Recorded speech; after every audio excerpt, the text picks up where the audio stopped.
Ek sal persoonlik eerder 'n kwessie van 1000 followers hê as wat ek 10.000 followers het op TikTok, maar wat my verkeerde customer is. Dit help nie jou video gaan uit en dit gaan viral en kry 'n miljoen views, maar van daai miljoen mense is daar net soos 50 wat gaan koop nie, of geen wat gaan koop nie. Nou as jy gaan kyk, as jou views eerder 1000 is, en ek bedoel 500 van daai mense koop, of miskien 2000 van daai mense koop, dit gaan vir jou soveel meer beteken, as wat 'n video viral gaan. Ja, ons het 'n geneigde. Jy sê my video het viral gegaan, ag is lekker, maar wat van as dit in die verkeerde algoritmes ingaan, en dit neek jou algoritmes so bietjie op, want it's not going towards your perfect customer.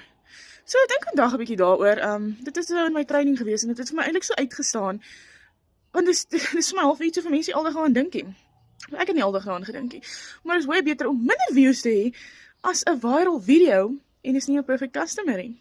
Okay, ek wil dit met julle gedeel. Bye!